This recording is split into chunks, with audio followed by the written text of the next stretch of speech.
আল্লাহ ডাক দিয়ে বললেন, বান্দা এই বিষয়ে আগে আমি আল্লাহ মাহফিল করব। মালিক কোথায় মাহফিল করবে? সে কোরআনে। কে শুনবে? আল্লাহ বলে, আমার মাহফিলে শ্রোতা একজন, উনি রহমতুল্লিল আলামিন। এরপর হাসরের মাহফিল করবে আমার নবী রহমতুল্লিল আলামিন। শুনবে সাহাবাই কারাম। এইভাবে নসল বা নসল মাহফিল করতেই আছে হাসরের ময়দানে। একটা জিনিস মনে রাখবেন, এখানে অনেক প্রবাসী আছে না? নাই আছে। মানুষ চাইলে সরাসরিও বিমানে চলে যেতে পারে, মাঝখানে একটা ট্রানজিটও দিতে পারে। পারে কি পারে না? আমি ওমরায় যাব, আমি চাইলে কোনো একটা রাষ্ট্রে, সেটা দুবাই হোক, যে কোনো একটা রাষ্ট্রে, বাহরাইন হোক, আমি ট্রানজিট দিতে পারি কি পারি না? ট্রানজিট মানে যাব মক্কায়, কিন্তু আমি বাহরাইনে অথবা দুবাইতে এয়ারপোর্টে 2, 3, 4, 5, 6 ঘন্টা যে বিরতি নিলাম, এটার নাম ট্রানজিট। তা আপনি যাবেন মক্কায় ওমরা করতে, কিন্তু নামলেন আগে দুবাই, নেমে এয়ারপোর্ট ক্রস করার কোনো সুযোগ আছে? নাই। 6 ঘন্টা হলে 6 ঘন্টা, একদিন হলে একদিন। আপনাকে অবশ্যই এয়ারপোর্টের ভেতরেই থাকতে হবে, বাইরে যাওয়ার কোনো সুযোগ। কারণ আপনি যদি বলেন আমি স্বাধীন মানুষ, আমি ঘুরবো, আপনাকে বলবে ল মানতে হবে। আপনি বাহরাইন নামছেন, আপনি ইচ্ছে মতো বের হইতে পারবেন না, কারণ ট্রানজিট ফ্লাইটে যেই জায়গায় ট্রানজিট হয় সেখানে নামার কোনো সুযোগ নাই। আরে বাংলাদেশেও নামতে পারবেন না। আপনি যাবেন মদিনা, ঢাকা থেকে বিমান নামলো চট্টগ্রামে, চট্টগ্রাম থেকে মানুষ নিবে, আপনি বাঙালি, যদি বিমানে বসে বলেন আমি একটু ঘুরবো, আপনাকে বিমান থেকে বের হতেই দিবে না। 2 ঘন্টা হলে 2 ঘন্টা বিমানে বসে থাকো, তোমার বের হওয়ার কোনো অধিকার নাই। ঠিক মানুষের জীবন একটা ট্রানজিট ফ্লাইট। যদি বলেন কেমনে হুজুর? ছিলাম রুহের জগতে, মালিক যতদিন ইচ্ছা ততদিন আমাদেরকে রাখলেন। ডাক দিয়ে বললেন, বান্দা তোর রুহের জগতের ট্রানজিট ফ্লাইট শেষ হয়েছে। মালিক যাব কোন এয়ারপোর্টে? সে মায়ের পেট নামক একটা এয়ারপোর্ট আছে, চলে যা ওখানে। আমাদেরকে মালিক রুহানি ফেরেশতার মাধ্যমে নিয়ে আসলেন মায়ের পেটে। আল্লাহ রেখে দিলেন বড় আরামে। 7 মাস চলে গেল, 8 মাস চলে গেল, 9 মাস চলে গেল, 10 মাস চলে গেল। হঠাৎ মালিক ডাক দিয়ে বললেন, মায়ের পেটের ট্রানজিট ফ্লাইটের সময় শেষ। মালিক নামবো কোথায়? আল্লাহ বলে, মায়ের পেট থেকে ডাইরেক্ট দুনিয়ায় চলে আয়। আমরা চলে আসলাম দুনিয়ায়, কারো 20 বছর, কারো 30 বছর, কারো 40 বছর, কারো 70, 80, 100 বছর। মেয়াদ শেষ। মালিক ডাক দিলেন, আজরাইল যাও, আমার বান্দার ট্রানজিটের মেয়াদ শেষ। আজরাইল বললেন ট্রানজিট ফ্লাইট শেষ। তখন আমরা বললাম যাব কই? আজরাইল বলে, কুল্লু নাফসিন যায়কাতুল মউত, দুনিয়ায় স্থায়ী থাকার কোনো সুযোগ নাই, তোমার ট্রানজিট শেষ। তখন আজরাইল জান আমার নিয়ে গেল, চলে গেলাম কবরে। কবরে 1000 বছর চলে যাচ্ছে, কোটি বছর চলে যাচ্ছে। হঠাৎ এমন একটা সময় চলে আসলো, আল কারিয়াতু, জমিন থরথর করে কেঁপে উঠেছে, আসমান বিজলির মতো কেঁপে উঠেছে, সমগ্র বিশ্বময় আওয়াজ দিতে শুরু করেছে। আল্লাহ ডাক দিলেন, বান্দা কবর নামক ট্রানজিট ফ্লাইট শেষ, মাওলা উঠবো কোথায়? আল্লাহ বলে, হাসরের ময়দানে উঠে যা। আমরা উঠে গেলাম, বাইক লাইনে দাঁড়িয়ে গেছি। আল্লাহ বললেন, আজকের মতো এই হাসরের ট্রানজিট শেষ, তোমার স্থায়ী ফ্লাইট শুরু হয়ে গেছে। মাওলা যাব কই? আমার কামলিওয়ালার পিছনে লাইন ধরে ডাইরেক্ট স্থায়ী ভাবে জান্নাতে চলে যা।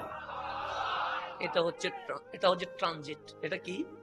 ট্রানজিট। রুহের জগৎ, এটাও ট্রানজিট। মায়ের পেট, এটাও ট্রানজিট। দুনিয়া, এটাও ট্রানজিট। কবর, এটাও ট্রানজিট। হাসর, এটাও ট্রানজিট। যেদিন আমরা জান্নাতে ঢুকে যাব, আল্লাহ বলে আর কোন ফ্লাইট নাই, আবাদান আবাদা কামলিওয়ালার উম্মতকে স্থায়ীভাবে জান্নাতি বানিয়ে দিয়েছে। এই ঘুরছে আমাদের ফ্লাইট। আমাদের ফ্লাইট কি করছে? ঘুরছে, ট্রানজিট ঘুরছে। সেই জন্য মায়ের পেটে নিয়ম আছে, মায়ের পেট থেকে যখন ইচ্ছা বের হওয়ার কোন সুযোগ।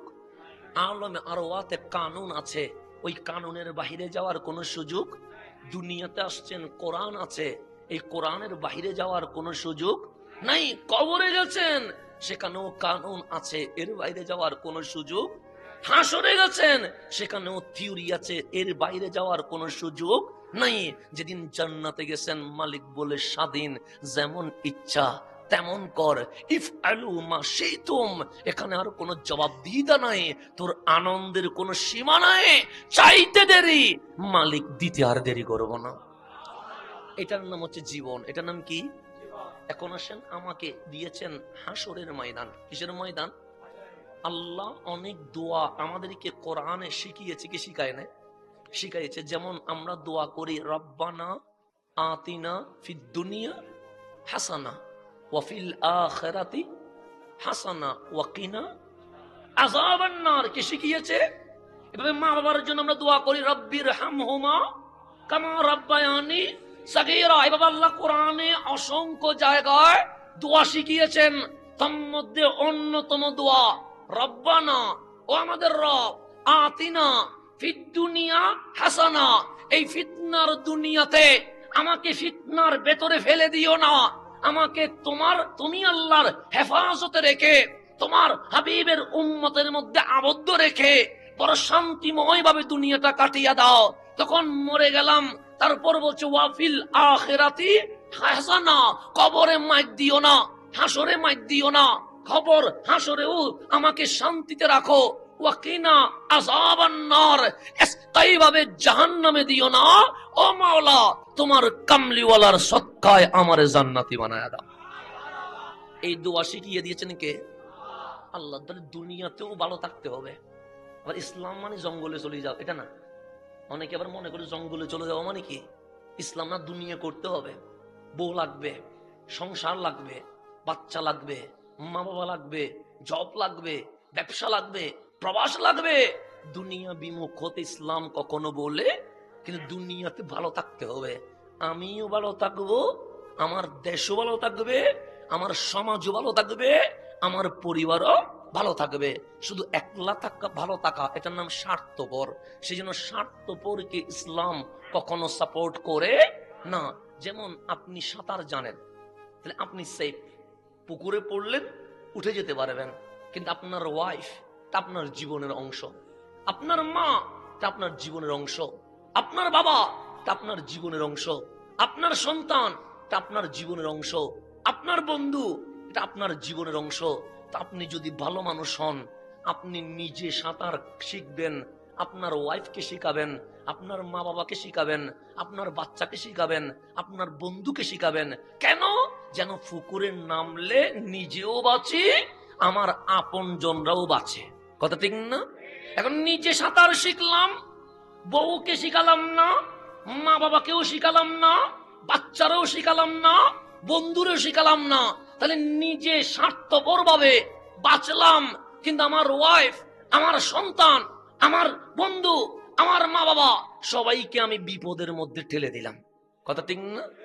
এখন ওদের সমুদ্রে যদি ওরা জাহাজ যদি খারাপ হয়ে যায়, ওরা যদি কোনো কারণে ডুবে যায়, ওরা কি নিজ প্রচেষ্টায় বাঁচতে পারবে? পারবে না। তো আপনি নিজে নামাজ পড়লেন, সন্তানকে নামাজ শিখান নাই, বাবা হিসেবে আপনি স্বার্থপর। আপনি নিজে কোরআন পড়লেন, বিবিকে কোরআন শিখতে বলেন নাই, আপনি স্বামী হিসেবে স্বার্থপর। আপনি নিজে জিকির করলেন, মা বাবাকে জিকিরের কথা বলেন নাই, আপনি সন্তান হিসেবে স্বার্থপর। আপনি নিজে আজান শুনে মসজিদে গেলেন, বন্ধুরে রাখেন নাই, আপনি বন্ধু হিসেবে স্বার্থপর। আপনি নিজে রাত জেগে ইবাদত করলেন, সমাজকে ইবাদতের কথা বলেন নাই, আপনি সমাজের লোক হিসেবে স্বার্থপর। সেই জন্য ইসলাম বলে ওয়াতাওয়াসাউ বিল হাক্কি, শুধু একলা ঈমান আমল আনলে হবে না, সাথে তোমার ওয়াইফ, তোমার সন্তান, তোমার বন্ধু, তোমার সমাজ সবাইকে মসজিদের দিকে আনতে হবে। নিজে ভালো হও, নিজের পরিবারকে ভালো করো, কারণ একলা জান্নাতে গিয়ে লাভ নাই, পরিবার বন্ধুকেও জান্নাতে নিয়ে যেতে হবে। এটার নাম ইসলাম। এটার নাম কি? আল্লাহ হযরত ইউশা বিন নুন, নাম কি বললাম? উনি একজন নবী, ইউশা বিন নুন। ওনাকে আল্লাহ মেসেজ পাঠালেন, ইউশা আপনি আপনার দেশ ছেড়ে অন্য জায়গায় চলে যান। উনি আশ্চর্য হয়ে বললেন, মালিক আমি কেন আমার কওমকে ছেড়ে চলে যাব? আল্লাহ বলেন, আমি আযাব দিব, কারণ আমার যে লিমিটেশন আছে, আমার বান্দা সীমা অতিক্রম করেছে। তা আল্লাহ যখন নবীদের জামানায় আযাব দিতেন, তখন আল্লাহ নবী রাসূলকে দূরে সরাইয়া দিতেন। কেন? নবী মানে রহমত, রসুল মানে রহমত। যেখানে নবী আছে, রসুল আছে, সেখানে কখনো আযাব হতে পারে। সেই জন্য আল্লাহ ফেরাউনকে আযাব দেয় নাই যতদিন ফেরাউন আর মূসা একসাথে ছিল। যেদিন মূসা আলাইহিস সালাম সমুদ্র পার হয়ে অন্য জায়গায় চলে গেছে, মালিক সেদিন ফেরাউনকে সমুদ্রে ডুবাইয়া মারছে। কথা ঠিক না? তাহলে নবী থাকলে আযাব নাই, রসুল থাকলে। কিন্তু নবী রসুল দূরে চলে গেলে আল্লাহ বলে আযাব দেওয়ার সুবিধা হয়ে গেছে। সেই জন্য আবু জেহেল আমার নবীকে গালি দিয়েছে, আল্লাহ আযাব দেয় নাই। আবু লাহাব আঙ্গুল তুলে কথা বলেছে, আল্লাহ আযাব দেয় নাই। উতবা সাইবা নবীর পিঠের উপর উটের বুড়ি তুলে দিয়েছে, আমার নবীর পুরা শরীর উটের পায়খানাতে আবৃত হয়ে গেছে, আল্লাহ আযাব দেয় নাই। নবী যখন তায়েফে এমন ভাবে পাথর মেরেছে, আমার নবীর পাথর খাওয়া দেখে আসমান জমিনের ফেরেশতা সেদিন চিল্লাইয়া চিল্লাইয়া কান্না করেছে। কিন্তু আল্লাহকে আযাব দিছে? দেয় নাই। নবীকে মক্কা থেকে বের করে দিয়েছে, আল্লাহ আযাব দেয় নাই। উহুদের মধ্যে দন্দন মোবারক শহীদ করে দিয়েছে, আল্লাহ আযাব দেয় নাই। মক্কার মুশরিকরা চোখ বড় করে বলছে, এটা কেমন নবী? ফেরাউন মূসার সাথে বিয়াদবি করেছিল, আল্লাহ ফেরাউনকে নাস্তে নাবুদ করে দিয়েছে। নমরুদ ইব্রাহিম আলাইহিস সালামের সাথে বিয়াদবি করেছে, আল্লাহ নমরুদকে নাস্তে নাবুদ করে দিয়েছে। লূত আলাইহিস সালামের উম্মত বিয়াদবি করেছে, তাদেরকে জবর করে দিয়েছে। নূহ আলাইহিস সালামের উম্মত বিয়াদবি করেছে, আল্লাহ বন্যায় সাইলাব করে দিয়েছে। কিন্তু আমরা, উনি নাকি ইমামুল আম্বিয়া, উনি নাকি সৈয়দুল মুরসালিন, পাথর মারি আযাব আসে না, উটের বুড়ি পিঠে তুলে দেই আযাব আসে না, মজনুন বলে পাগল বলি আযাব আসে না, ওনার সামনে সাহাবী গর্দান কেটে ফেলি আযাব আসে না। তখন সবাই বলছে, কেমন নবী? আযাব আসে না কেন? আযাব আসে না কেন? আযাব আসে না কেন? চতুর্দিকে প্রশ্ন একটা, আযাব নাই কেন? তাহলে মূসার চেয়ে পাওয়ার কম, ইব্রাহিমের চেয়ে পাওয়ার কম, তাহলে ঈসার চেয়ে পাওয়ার কম। তখন আল্লাহ ডাক দিলেন, হাবিব, আমি মূসা আলাইহিস সালামকে সমুদ্রের ওপারে নিয়ে ফেরাউনকে আযাব দিয়েছি, ইব্রাহিমকে ইরাক থেকে মক্কায় ট্রান্সফার করে নমরুদকে আযাব দিয়েছি, নূহ আলাইহিস সালামকে জাহাজে তুলে অন্য জায়গায় নিয়ে নূহ আলাইহিস সালামের উম্মতকে আযাব দিয়েছি, লূত আলাইহিস সালামকে দেশান্তর করে এরপর জবর করেছি। মা কান আল্লাহু লিয়ুআযিবাহুম ওয়া আনতা ফীহিম ওয়া আনতা ফীহিম। হাবিব, আপনারে সরাই কোন জায়গায়? আপনি তো সর্ব জায়গায় বিরাজমান, আপনি আছেন বলে আমি আল্লাহ আযাব দিতে পারি না। আপনি নবীকে সংকুচিত করবেন কেমনে? ওয়ামা আরসালনাকা ইল্লা রাহমাতাল লিল আলামিন। আলামিন মানে বিশ্বময়, আলামিন মানে গ্যালাক্সি, গ্রহ উপগ্রহ সবগুলো মিলায়া, তো সবকিছুর রহমত আমার নবী। তো নবীকে এক জায়গায় বন্দি করার কোন সুযোগ আছে?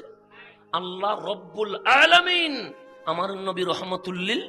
তো নবীর রহমত সর্ব জায়গায় বিরাজমান আছে না নাই? আছে। তো আল্লাহ বলছেন, নূহকে অন্য জায়গায় পাঠিয়ে দিয়েছি, ইব্রাহিমকে অন্য জায়গায় ট্রান্সফার করেছি, লূতকে দেশান্তর করেছি। আর নবী রাসূল যখন চলে গেছে, আমি আল্লাহর আযাব দিতে আর কোনো সমস্যা। কিন্তু আপনি নবীদের লুকাবো কোথায়? আপনার রহমত তো বিশ্বময় বিরাজমান আছে। সেই জন্য আজকেও আমরা গুনাহ করি, আযাব আসে না। আসছে? যদি আসছে বলুন কোথায় আসছে? করোনা আসছে। তো করোনা আসছে, আপনার কি ক্ষতি করছে? কোনো ক্ষতি করছে? লকডাউন হয়েছে, শাটডাউন হয়েছে, দোকান বন্ধ হয়েছে, মসজিদ বন্ধ হয়েছে, কিন্তু আমাদের 3 বেলার রিজিক তো বন্ধ হয় না। হয়েছে? হয় নাই। তুফান হচ্ছে, আপনার আমার কি ক্ষতি হয়েছে? সব তো ঠিকই আছে। সেজন্য আল্লাহর হাবিব ওয়াদা নিয়েছেন আল্লাহ থেকে, মালিক লূতের উম্মতকে যেভাবে ধ্বংস করে দিয়েছ, মূসা আলাইহিস সালামের বনি ইসরাইলকে যেভাবে ধ্বংস করে দিয়েছ, নূহ আলাইহিস সালামের উম্মতকে যেভাবে ধ্বংস করে দিয়েছ, আমার উম্মতকে একসাথে কখনো ধ্বংস করিও না।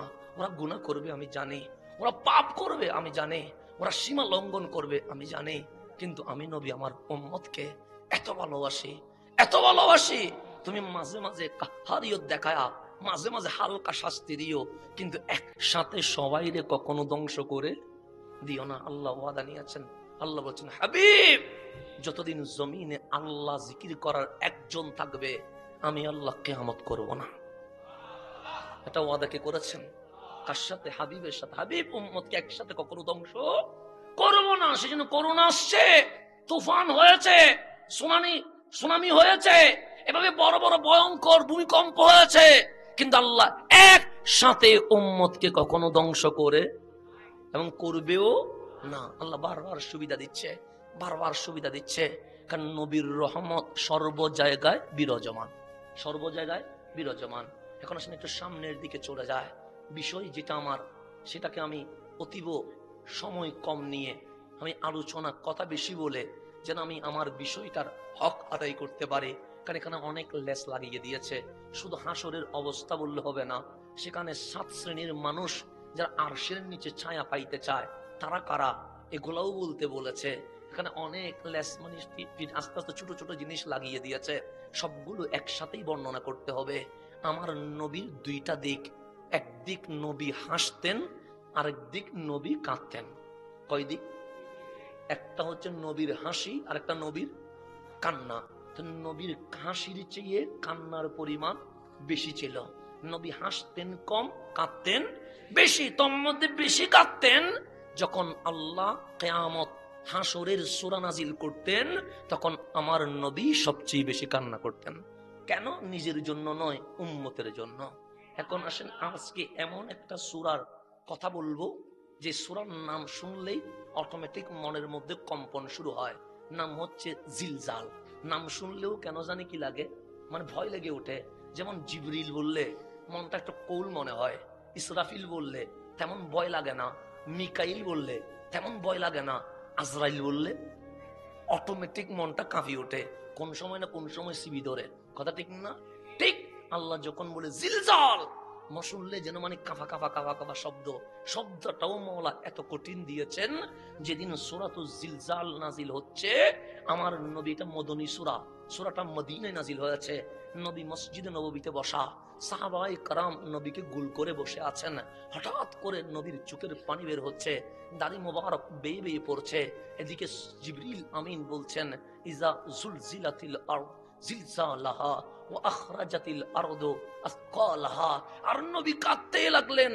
সাহাবায়ে কেরাম বলে, আমরা কিছু বুঝি নাই, নবী তো অনেক সময় হাসতে দেখেছি, কিন্তু আজকে কোনো কারণ ছাড়া নবী কাঁদছে কেন? যখন জিবরিল চলে গেলেন, তখন আমার নবী বাচ্চার মতো কান্না করে করে সূরা জিলজাল শোনাতে লাগলেন। সূরা জিলজাল শোনানো শেষ, আমার নবী দৌড় দেয়া রুমের ভিতর ঢুকে যাই নামাজের সিজদায় লুটিয়ে বলতে লাগলেন, রব্বি হাবলি উম্মতি, রব্বি হাবলি উম্মতি। মালিক, তুমি যদি এত গরম হয়ে যাও, তাহলে আমার উম্মত টিকবে কার কাছে? আমার উম্মত কার কাছে সাহারা মিলাবে? আমার উম্মত সেদিন হাসরের ময়দানে কেমনে নিজে দাঁড়াবে? নবী উম্মতের জন্য বড় টেনশন করতেন, উম্মতের জন্য বড় টেনশন করতেন। সেজন্য আমার নবীর বয়স যখন 63, বর্তমান 63 বয়সটা অনেক বেশি মনে হতে পারে, কিন্তু আজকে থেকে 1400 বছর আগে 63 বয়সটাই জওয়ানি বয়স ধরা হয়। এটাকে তেমন কোনো, তখন খাবারে ফরমালিন ছিল না, খাবারে কোনো ভেজাল ছিল না, তখন অক্সিজেনের কোনো ভেজাল ছিল না। আজকে তো চতুর্দিকে ভেজালে কাজ কারবারে ভরপুর, কিন্তু নবীর জামানায় তো কোনো ভেজাল ছিল না। তখন 63 মানেই তো টকবগে যুবক, কিন্তু আমার নবী এত দুর্বল হয়ে গেছে। আম্মা জান আয়েশা সিদ্দিকা তাহেরা বলছে, উম্মতের বোঝা আমার নবীকে দুর্বল করে ফেলেছে। কিসের বোঝা? উম্মতের বোঝা। এই উম্মতের টেনশন আমার নবীকে দুর্বল করে ফেলেছে। 63 বছরের নবী হাঁটতে কষ্ট হয়েছে, নবী বসতে কষ্ট হয়েছে, নবী দাঁড়াইতে কষ্ট হয়েছে। কিসের বোঝা? উম্মতের গুনার বোঝা আমার নবীকে দুর্বল করে ফেলেছে। দেখেন কিরকম টেনশন করেছে রহমতুল্লিল আলামিন। তো আমার নবী কাঁদছে, কারণ উম্মত টিকবে কেমনে? তো আমার রসুল বললেন, উম্মত হাসরটা কেমন হবে এটা কল্পনাতে বোঝানো যাবে না, স্বপ্নে বোঝানো যাবে না, বক্তব্যে বোঝানো যাবে না। সে এতটুকু বুঝে নাও, কাউকে সমুদ্রের মাঝখানে ছেড়ে দেওয়া হলো, নৌকা নাই, স্টিমার নাই, কোন জাহাজ নাই। তো একটা মানুষকে যদি সমুদ্রের মাঝখানে ছেড়ে দেওয়া হয়, কোন নৌকা নাই, নাবিক নাই, জাহাজ নাই, উদ্ধার করার মতো কিছুই নাই। তো একটা মানুষ সমুদ্রের মাঝখানে একলা হলে যেই অবস্থা করে, কাল হাসরের ময়দানে একজন মানুষ হাসরের ময়দানে ওইভাবে বেসাহারা হয়ে যাবে। যেমন আপনাকে আমি বুঝাইলে বুঝবেন, আমরা সবাই এখানে কাপড় পরছি, কথা ঠিক না? এখানে কোনো উলঙ্গ আছে? একজন মানুষ যদি এখানে উলঙ্গ হয়ে আসে, সবার চোখ ওই দিকে যাবে না? তবে স্বাভাবিক উলঙ্গ হয়ে এসেছে। হাসরের ময়দানে কারো কাপড় থাকবে না, মানে কোনো কি থাকবে না, ড্রেস থাকবে না। কিন্তু আমি আপনার দিকে তাকাবার সময় নাই, আপনি আমার দিকে তাকাবার সময় নেই, অথচ আমরা উলঙ্গ, কিন্তু একজন আরেকজনের দেখছি না কেন? তাহলে টেনশনটা কতটুকু হলে আপনার দিকে আমার চোখ যাচ্ছে না, আপনি আমার দিকে চোখ যাচ্ছে না। শুধু তাই নয়, মায়ের চেয়ে আপন এই দুনিয়ার কেউ আছে? সন্তান যখন বলবে মা আমাকে একটু তোমার চাঁদরে নাও, তখন মা বলবে আমি তোমাকে চিনি না। বাবা বলবে তুমি আমার সন্তান, এটা তো আমি জানতাম না। ওয়াইফ বলবে আমি আপনাকে চিনতে পারি নাই। সন্তান দূরে সরে যাবে। সমস্ত বন্ধু যাদের সাথে আমি রাত কাটিয়েছি তারা পর্যন্ত আস্তে করে দূরে সরে যাবে। কেউ কারো আপন এই কথা বলার কোনো সাহস পাবে না। আর আপনি এতটুকু ধরেন, ইমাম গাজ্জালি বলছেন হাসরের ময়দানটা তুমি বুঝো, মুসা আলাইহিস সালামের চেয়ে দামি এই পৃথিবীতে আর কেউ হতে পারে? হতে পারে না। কেন? আল্লাহ সমস্ত মাখলুকাত, ইন্নাল্লাহা খালাকাল খালকা, আল্লাহ সমস্ত আলামিন বানালেন। বানানোর পর মাওলার নজর দিলেন, কখনো সমুদ্রের দিকে তাকালেন, কখনো বন জঙ্গলের দিকে তাকালেন, কখনো গরু গাঁদা ছাগলের দিকে তাকালেন, কখনো জিনের দিকে তাকালেন, কখনো ফেরেশতাদের দিকে তাকালেন, কখনো মানুষের দিকে তাকালেন। আমার মাওলা ডাক দিয়ে বললেন মানুষের চেয়ে সুন্দর আর কিছু নাই সৃষ্টি জগতে, আমি মালিক মানুষকে আশরাফুল মাখলুকাত বানিয়ে দিয়েছে। মানুষের চেয়ে সুন্দর আর কিছুই নেই। কার কাছে? আমাদের কাছে না সুন্দর হতে পারে, আপনি আমার কাছে বিশ্রী হতে পারেন, আমি আপনার কাছে গ্রহণযোগ্য নাও হতে পারে, কিন্তু আল্লাহর কাছে মানুষ সুন্দর, মানুষের চেয়ে বেশি সুন্দর আর কিছুই। ফেরেশতাদের কি গুণা আছে? তা আল্লাহ তো চাইলে ফেরেশতাকে আশরাফুল মাখলুকাত বানাইয়া দিতে পারতেন। জিনদের পাওয়ার আমাদের চেয়ে বেশি না? বেশি তো নাকি? আল্লাহ তো চাইলে জিনকেই আশরাফুল মাখলুকাত বানাইতে পারতেন, কিন্তু জিনরেও বানাই নাই, ফেরেশতারাও বানাই নাই। বাঘের থাবা কত কঠিন, বাঘরেও বানাই নাই। আল্লাহ বলে তুমি মানুষকে আমি মাওলা আশরাফুল মাখলুকাত বানিয়ে দিয়েছে। সেই জন্য আল্লাহর সমস্ত ইন্তেজাম মানুষ নিয়ে। কাকে নিয়ে? মানুষ নিয়ে। আল্লাহর গরু নিয়ে আল্লাহর কোনো স্বপ্ন নাই, হাতি নিয়ে আল্লাহর কোনো সেই নাই, বিশ্বের সবকিছু নিয়ে আল্লাহর কোনো কথাই নাই। পুরা কোরআন খুলে দেখেন, শুধু আমাকে নিয়ে কথা, শুধু আপনাকে নিয়ে কথা। কখনো ডাক দিয়েছেন ইয়া আইয়ুহান নাস, কখনো ডাক দিয়েছেন ইয়া আইয়ুহাল্লাযীনা আমানু, কখনো ডাক দিয়েছেন কত আদর করে ইয়া ইবাদি। মা যেরকম মানিক বললে কলিজাটা পর্যন্ত কবর হয়ে যায়। কোটি টাকা দিলে যেমন ভালো লাগে না, মায়ের মানিকটা ভালো লাগে। বাবা যখন ননাই বলে ডাক দে, আপনি এটা 10 কোটি টাকা দিয়ে কিনতে পারবেন না, এমন যেমন চমৎকার লাগে। মালিক বলছে তোর বাবার ননাইয়ের চেয়ে, তোর মায়ের মানিকের চেয়ে আমি মালিক তোরে বড় আদর করে ডাকছি ইয়া ইবাদি। ও বান্দা দূরে কেন, আমি মাওলার কাছে চলে আয়। এরকম আদর করে কে রাখবে? মানিকের চেয়ে আরো রোমান্টিক শব্দ, ননাইয়ের চেয়ে আরো আদর করে বলছে ইয়া ইবাদি, বান্দা আমার কাছে আয়, বান্দা আমার কাছে আয়। শুধু তাই নয়, আমরা গুনাহ করি কি করি না? করি। আল্লাহ দাউদ আলাইহিস সালামকে মেসেজ করেছেন, দাউদ আমার বান্দা গুনাহ করে। মাওলা গুনাহ করে। গুনার সংখ্যা বেশি না ভালোর সংখ্যা বেশি? গুনার সংখ্যা বেশি। স্বাভাবিক, এখানে যদি মমতাজ আসে জায়গা দেওয়া যাবে? তাহলে গুনার সংখ্যা বেশি। একটা সিনেমা রিলিজ হলে সারা বাংলাদেশে সিনেমা হলে কি করা হয়? সিনেমা দেখানো হয়। তো সিনেমাতে মানুষ কম যায় না বেশি যায়? বেশি যায়। একজন ইন্ডিয়ান নায়ক আসলে এখানে জায়গা দেওয়া যাবে? যাবে না। একজন ফুটবল ব্রাজিল আর্জেন্টিনার খেলোয়াড় আসলে এখানে পা ফেলানোর জায়গা হবে? হবে না। তাহলে খারাপের দিকে মানুষের সংখ্যা। আজকেও যদি হিসাব করেন 600 কোটির উপর মানুষ, 200 কোটির কমে মুসলমান। তাও মুসলমানদের মধ্যে কত ভাগাভাগি তার কোনো হিসাব আছে? নেই। তাহলে ভালো বেশি না খারাপ বেশি? খারাপ বেশি। স্বাভাবিক, খারাপের পাল্লা সবসময় কি হয়? বেশি হয়। কারণ নফসও খারাপের দিকে ডাকে, ইবলিসও খারাপের দিকে ডাকে। আপনি একজন কলব নিয়ে কতটুকু স্টে করতে পারবেন?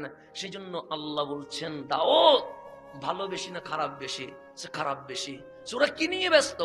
তখন দাউদ বলছেন মালিক বলতে আমার লজ্জা হয়, কারণ আমি একজন নবী, একজন রসুল। তুমি আমার দায়িত্ব দিয়েছো তোমার বান্দাকে কন্ট্রোল করতে, কিন্তু আমি সরি বলে বলতে হয়। কেউ সিনেমাতে, কেউ জেনায়, কেউ পার্কে এভাবে করে ব্যস্ত আছে। তখন আল্লাহ ডাক দিয়ে বললেন দাউদ তোমার কি রাগ হয়? তো স্বাভাবিক, একজন নবী যখন দেখে আল্লাহর বান্দা মিসগাইড হয়েছে, ওনার কি রাগ উঠবে না? অবশ্যই রাগ উঠবে। তখন দাউদ বলে, মালিক আমার বড় রাগ হয়, তারা কেমনে সিনেমায় যায়, তারা কেমনে নাটক দেখে। তখন আমার আল্লাহ ডাক দিয়ে বললেন, আমার কিন্তু রাগ হয় না। তো মালিক কি হয়? সে যখন সকালে গুনাহ করে, আমি ভাবি বান্দাটা নাস্তা না করলে তো তার কষ্ট হয়ে যাবে, আমি সকালের নাস্তার ব্যবস্থা করে দেই। ভাবি দুপুরে যদি না খায় সারাদিন চলবে কেমনে, আমি দুপুরের খাবার ব্যবস্থা করে দেই। সে রাত্রে গুনায় নিমজ্জিত, আমি ভাবি না খাইলে ঘুম আসবে কেমনে, আমি খাবারের ব্যবস্থা করে দেই। আল্লাহ করুণা রহমত দিয়ে দেয় নাই, আল্লাহ করুণা বড় গজব দিয়ে দিয়েছে। আল্লাহ করুণা দিয়েছে আমাদের উপর রাগ করে, কিন্তু দিলেন তো করুণা। মহামারী তো দিলেন, লকডাউন তো দিলেন, শাটডাউন তো দিলেন, কিন্তু ফজরের নাস্তাটা মালিক বন্ধ করে নাই, জোহরের খাবারটা মালিক বন্ধ করে নাই, রাতের খাবারটা মালিক বন্ধ করে নাই। আল্লাহ বারবার আপনাকে ইশারা দিয়েছেন, বান্দা মসজিদের দরজা বন্ধ হয়েছে, কিন্তু তোর রিজিকের দরজা আমি খোলা রেখে দিয়েছি। এটার নাম আল্লাহ। আল্লাহ ডাক দিয়ে বললেন, দাউদ যারা আমার দরবার থেকে ছুটে গেছে তাদেরকে আমি এত ভালোবাসি, এত ভালোবাসি, তারা যদি একবার বুঝতো আমি আল্লাহর ভালোবাসার সামনে তাদের গর্দানটা তারা উজাড় করে দিয়ে দিত। এটা খারাপ মানুষের জন্য, কার জন্য? আমাদের মতো যারা খারাপ ওদের জন্য। কিন্তু আপনার মতো যারা ভালো তাদের জন্য কি হবে? আল্লাহ বলেন, দাউদ যারা খারাপ ওদের জন্য যদি আমার এই প্রেম হয়, যারা মসজিদে চলে এসেছে, যারা মেহফিলে চলে এসেছে, যারা মালিকের দুয়ারে চলে এসেছে, তাদের জন্য আমার ভালোবাসা কতটুকু হতে পারে তুমি একবার বিবেচনা করে নাও। তাহলে মালিক আপনার উপর রাগ করে নাই। আল্লাহ আপনার উপর রাগ করলে আপনাকে গ্রেফতার করতেন, আল্লাহ আপনার উপর রাগ করলে আপনাকে শাস্তি দিতেন। কিন্তু এখন 12টা পার হয়ে যাচ্ছে, প্রায় 12:30 চুই চুই। আপনি বুখারী মুসলিম উল্টান, মিড নাইট পার হইতে দেরি, প্রথম আসমানের রহমতের আওয়াজ শুরু হয়ে গেছে। কান্নাই বলে আমি শুনতে পারি নাই। সেই জন্যই তো আল্লাহ বলেছেন, হাবিব আপনার কাছে আমার বান্দা আসবে, ইজা সাআলাকা ইবাদি আন্নি, আমার ব্যাপারে জিজ্ঞেস করবে আমার আল্লাহ কই, আমার আল্লাহ কয়। কারণ আপনি তো আমি আল্লাহর পরিচয় দিয়েছেন, তো আমার বান্দা এসে আপনাকে জিজ্ঞেস করবে, ইজা সাআলাকা ইবাদি আন্নি, আমার ব্যাপারে যখন জিজ্ঞেস করবে তারা বলবেন আমি আল্লাহ আরশে নয়, আমি আল্লাহ আসমানে নয়, ফা ইন্নী করিব, আমি আল্লাহ তার শাহী রগের আরো কাছে চলে এসেছে। আল্লাহ আরো শাহী রগের কাছে চলে এসে মালিক আপনাকে কতটুকু ভালোবাসছে। সেই জন্য অনেক কথা স্বামী বউকে বলতে পারে না, অনেক কথা মা তার সন্তানকে বলতে পারে না, অনেক কথা সন্তান তার বাবাকে বলতে পারে না, অনেক কথা বন্ধু বন্ধুকে শেয়ার করতে পারে না। কিন্তু মালিককে জিজ্ঞেস করেন, মালিক রাত দিলা কেন? আল্লাহ বলে, রাত্রে তোর বউ যখন ঘুমিয়ে যাবে, তোর মা বাবা যখন বিছানায় ঘুমে বিভোর হয়ে যাবে, সমগ্র ওয়ার্ল্ড যখন নিস্তব্ধ হয়ে যাবে, তোর মনে যদি দুঃখ থাকে কাউকে শেয়ার করা যায় না, তুই যাই নামাজে বসে সিজদাই লুটায়া তোর যত কথা আছে মালিকরে বলতে থাকবি, এক একটা বলবি, আর আমি মাওলার সমস্যার সমাধান করতেই থাকবো। সেই জন্য যেই কথা কাউরে বলা যায় না সেই কথা মালিকরে বলা যায়। আপনি নীরব নীরব ভাবে বলতে পারবেন, সংকোচ ছাড়া বলতে পারবেন, যা লাগে বলতে পারবেন। তা আপনি যদি বলতে না চান, আপনার গুনাহ যত বেশি হবে হোক, আপনার গুনাহ হয়তো বা হয়েছে, কারণ গুনাহ না করলে মালিক ক্ষমা করবে কারে? সেই জন্য সিদ্দিক আকবর কাঁদছে বয়ে, যদি আল্লাহ ধরে আমার কেমনে জবাব দিব। ফারুক আজম কাঁদছে আল্লাহর বয়ে, ওসমান জুন্নুরাইন কবর দেখে কাঁদে। আমার নবী বললেন, সাহাবী কাঁদছো কেন? তখন সাহাবায়ে কেরাম বললেন, নবী রে, আল্লাহ যদি আমাদেরকে ধরে এই চেহারা দেখাবো কেমনে? আল্লাহ কি আমাদেরকে মাফ করবে? আমরা নয় সাহাবায়ে কেরাম যারা জান্নাতের সার্টিফিকেট পেয়েছে, ওনারা ভয় পাচ্ছেন আল্লাহর সামনে কেমনে দাঁড়াবে। তখন আমার নবী বললেন, ও আমার সাহাবী শোনো, তোমাদের মাধ্যমে উম্মতকে জানাইয়া দিলাম, উম্মত যদি গুনাহ না করে তাহলে আল্লাহ এমন একটা জাতি বানাবে যেই জাতি গুনাহ করবে, গুনাহ করার পর আবার রহমানের দরবারে তওবা করবে। কারণ গুনাহ না করলে মালিক সত্তার হবে কেমনে, তওবা না করলে মালিক গফফার হবে কেমনে, আর যদি আমরা মাফ না চাই মালিক রহমান হবে কেমনে? সেই জন্য গুনাহ না করলে আল্লাহ যদি উপরে তুলতেন ফেরেশতাদেরকে উপরে তুলতেন, কিন্তু মানুষ নিয়ে তা আলোচনা করতেন না। আল্লাহ জানে বান্দা আমার গুনাহ করবে, গুনাহ করার পর বান্দা মাফ চাইবে। আল্লাহ বলে, মাফ চাইতে দেরি আমি বান্দাকে। আল্লাহ ডাক দিয়ে বললেন, বান্দা এই বিষয়ে আগে আমি আল্লাহ মাহফিল করব। মালিক কোথায় মাহফিল করবে? সে কোরআনে। কে শুনবে? আল্লাহ বলে আমার মাহফিলে শ্রোতা একজন, উনি রহমতুল্লিল আলামিন। এরপর হাসরের মাহফিল করবে আমার নবী রহমতুল্লিল আলামিন, শুনবে সাহাবায়ে কেরাম। এইভাবে নসল বা নসল মাহফিল করতেই আছে হাসরের ময়দানে। একটা জিনিস মনে রাখবেন, এখানে অনেক প্রবাসী আছে না? নাই আছে। মানুষ চাইলে সরাসরিও বিমানে চলে যেতে পারে, মাঝখানে একটা ট্রানজিটও দিতে পারে। পারে কি পারে না? আমি ওমরায় যাব, আমি চাইলে কোনো একটা রাষ্ট্রে, সেটা দুবাই হোক, যে কোনো একটা রাষ্ট্রে, বাহরাইন হোক, আমি ট্রানজিট দিতে পারি কি পারি না? ট্রানজিট মানে যাব মক্কায়, কিন্তু আমি বাহরাইনে অথবা দুবাইতে এয়ারপোর্টে 2, 3, 4, 5, 6 ঘন্টা যে বিরতি নিলাম, এটার নাম ট্রানজিট। তা আপনি যাবেন মক্কায় ওমরা করতে, কিন্তু নামলেন আগে দুবাই, নেমে এয়ারপোর্ট ক্রস করার কোনো সুযোগ আছে? নাই। 6 ঘন্টা হলে 6 ঘন্টা, একদিন হলে একদিন। আপনাকে অবশ্যই এয়ারপোর্টের ভেতরেই থাকতে হবে, বাহিরে যাওয়ার কোনো সুযোগ। কারণ আপনি যদি বলেন আমি স্বাধীন মানুষ, আমি ঘুরবো, আপনাকে বলবে ল মানতে হবে। আপনি বাহরাইন নামছেন, আপনি ইচ্ছে মতো বের হইতে পারবেন না, কারণ ট্রানজিট ফ্লাইটে যেই জায়গায় ট্রানজিট হয় সেখানে নামার কোনো সুযোগ নাই। আরে বাংলাদেশেও নামতে পারবেন না। আপনি যাবেন মদিনা, ঢাকা থেকে বিমান নামলো চট্টগ্রামে, চট্টগ্রাম থেকে মানুষ নিবে, আপনি বাঙালি, যদি বিমানে বসে বলেন আমি একটু ঘুরবো, আপনাকে বিমান থেকে বের হতেই দিবে না। 2 ঘন্টা হলে 2 ঘন্টা বিমানে বসে থাকো, তোমার বের হওয়ার কোনো অধিকার নাই। ঠিক মানুষের জীবন একটা ট্রানজিট ফ্লাইট। যদি বলেন কেমনে হুজুর? ছিলাম রুহের জগতে, মালিক যতদিন ইচ্ছা ততদিন আমাদেরকে রাখলেন, ডাক দিয়ে বললেন বান্দা তোর রুহের জগতের ট্রানজিট ফ্লাইট শেষ হয়েছে, মালিক যাব কোন এয়ারপোর্টে? সে মায়ের পেট নামক একটা এয়ারপোর্ট আছে, চলে যা ওখানে। আমাদেরকে মালিক রুহানি ফেরেশতার মাধ্যমে নিয়ে আসলেন মায়ের পেটে, আল্লাহ রেখে দিলেন বড় আরামে। 7 মাস চলে গেল, 8 মাস চলে গেল, 9 মাস চলে গেল, 10 মাস চলে গেল। হঠাৎ মালিক ডাক দিয়ে বললেন মায়ের পেটের ট্রানজিট ফ্লাইটের সময় শেষ, মালিক নামবো কোথায়? আল্লাহ বলে মায়ের পেট থেকে ডাইরেক্ট দুনিয়ায় চলে আয়। আমরা চলে আসলাম দুনিয়ায়, কারো 20 বছর, কারো 30 বছর, কারো 40 বছর, কারো 70, 80, 100 বছর, মেয়াদ শেষ। মালিক ডাক দিলেন আজরাইল যাও, আমার বান্দার ট্রানজিটের মেয়াদ শেষ। আজরাইল বললেন ট্রানজিট ফ্লাইট শেষ। তখন আমরা বললাম যাব কই? আজরাইল বলে কুল্লু নাফসিন যায়কাতুল মউত, দুনিয়ায় স্থায়ী থাকার কোনো সুযোগ নাই, তোমার ট্রানজিট শেষ। তখন আজরাইল জান আমার নিয়ে গেল, চলে গেলাম কবরে। কবরে 1000 বছর চলে যাচ্ছে, কোটি বছর চলে যাচ্ছে। হঠাৎ এমন একটা সময় চলে আসলো, আল কারিয়াতু, জমিন থরথর করে কেঁপে উঠেছে, আসমান বিজলির মতো কেঁপে উঠেছে, সমগ্র বিশ্বময় আওয়াজ দিতে শুরু করেছে। আল্লাহ ডাক দিলেন বান্দা কবর নামক ট্রানজিট ফ্লাইট শেষ, মাওলা উঠবো কোথায়? আল্লাহ বলে হাসরের ময়দানে উঠে যা। আমরা উঠে গেলাম, বাইক লাইনে দাঁড়িয়ে গেছি। আল্লাহ বললেন আজকের মতো এই হাসরের ট্রানজিট শেষ, তোমার স্থায়ী ফ্লাইট শুরু হয়ে গেছে। মাওলা যাব কই? আমার কামলিওয়ালার পিছনে লাইন ধরে ডাইরেক্ট স্থায়ী ভাবে জান্নাতে চলে যা। এটা হচ্ছে ট্রানজিট। এটা কি? ট্রানজিট। রুহের জগৎ, এটাও ট্রানজিট। মায়ের পেট, এটাও ট্রানজিট। দুনিয়া, এটাও ট্রানজিট। কবর, এটাও ট্রানজিট। হাসর, এটাও ট্রানজিট। যেদিন আমরা জান্নাতে ঢুকে যাব, আল্লাহ বলে আর কোন ফ্লাইট নাই, আবাদান আবাদা কামলিওয়ালার উম্মতকে স্থায়ীভাবে জান্নাতি বানিয়ে দিয়েছে। এই ঘুরছে আমাদের ফ্লাইট। আমাদের ফ্লাইট কি করছে? ঘুরছে, ট্রানজিট ঘুরছে।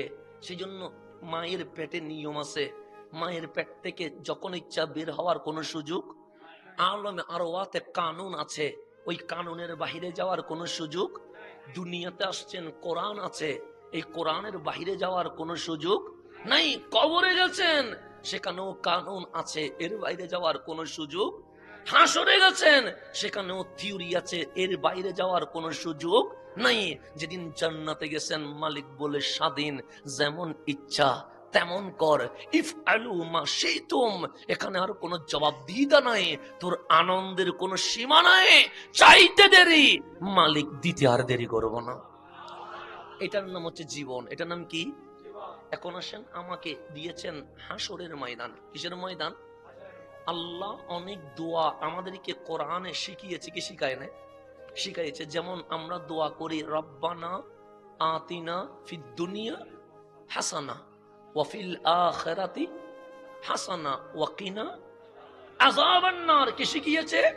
এভাবে মা বাবার জন্য আমরা দোয়া করি, রব্বির হামহুমা কামা রাব্বায়ানি সাগীরা। এভাবে আল্লাহ কোরআনে অসংখ্য জায়গায় দোয়া শিখিয়েছেন। তার মধ্যে অন্যতম দোয়া রব্বানা, ও আমাদের রব, আতিনা ফিদ দুনিয়া হাসানা, এই ফিতনার দুনিয়াতে আমাকে ফিতনার ভেতরে ফেলে দিও না, আমাকে তুমি আল্লাহর হেফাজতে রেখে, তোমার হাবিবের উম্মতের মধ্যে আবদ্ধ রেখে বড় শান্তিময় ভাবে দুনিয়াটা কাটিয়ে দাও। তখন মরে গেলাম, তারপর বলছে ওয়াফিল আখিরাতি হাসানা, কবরে মাইর দিও না, হাসরে মাইর দিও না, খবর হাসরেও আমাকে শান্তিতে রাখো। ওয়াকিনা আযাবান নার, স্থায়ীভাবে জাহান্নামে দিও না। ও মাওলা, তোমার কামলিওয়ালার সদকায় আমারে জান্নাতি বানায়া দাও। এই দোয়া শিখিয়ে দিয়েছেন কে? আল্লাহ। তাহলে দুনিয়াতেও ভালো থাকতে হবে। আবার ইসলাম মানে জঙ্গলে চলে যাও, এটা না। অনেকে আবার মনে করে জঙ্গলে চলে যাওয়া মানে কি? ইসলাম না, দুনিয়া করতে হবে।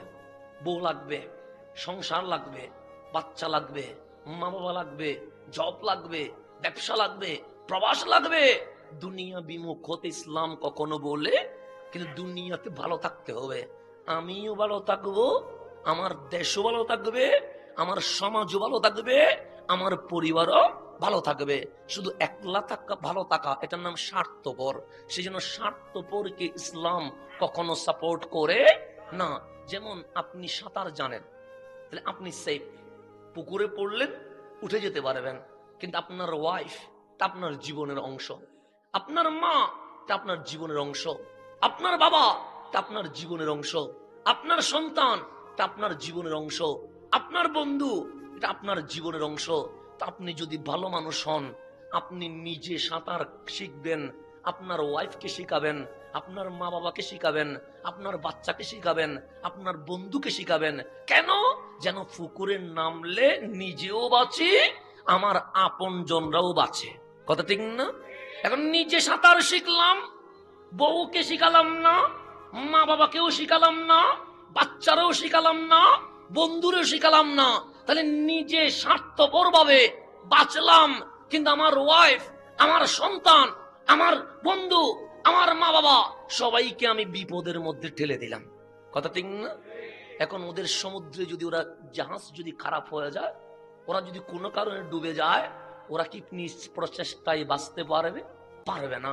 তা আপনি নিজে নামাজ পড়লেন, সন্তানকে নামাজ শিখান নাই, বাবা হিসেবে আপনি স্বার্থপর। আপনি নিজে কোরআন পড়লেন, বিবিকে কোরআন শিখতে বলেন নাই, আপনি স্বামী হিসেবে স্বার্থপর। আপনি নিজে জিকির করলেন, মা বাবাকে জিকিরের কথা বলেন নাই, আপনি সন্তান হিসেবে স্বার্থপর। আপনি নিজে আজান শুনে মসজিদে গেলেন, বন্ধুরে রাখেন নাই, আপনি বন্ধু হিসেবে স্বার্থপর। আপনি নিজে রাত জেগে ইবাদত করলেন, সমাজকে ইবাদতের কথা বলেন নাই, আপনি সমাজের লোক হিসেবে স্বার্থপর। সেই জন্য ইসলাম বলে ওয়াতাওয়াসাউ বিল হাক্কি, শুধু একলা ঈমান আমল আনলে হবে না, সাথে তোমার ওয়াইফ, তোমার সন্তান, তোমার বন্ধু, তোমার সমাজ সবাইকে মসজিদের দিকে আনতে হবে। নিজে ভালো হও, নিজের পরিবারকে ভালো করো, কারণ একলা জান্নাতে গিয়ে লাভ নাই, পরিবার বন্ধুকেও জান্নাতে নিয়ে যেতে হবে।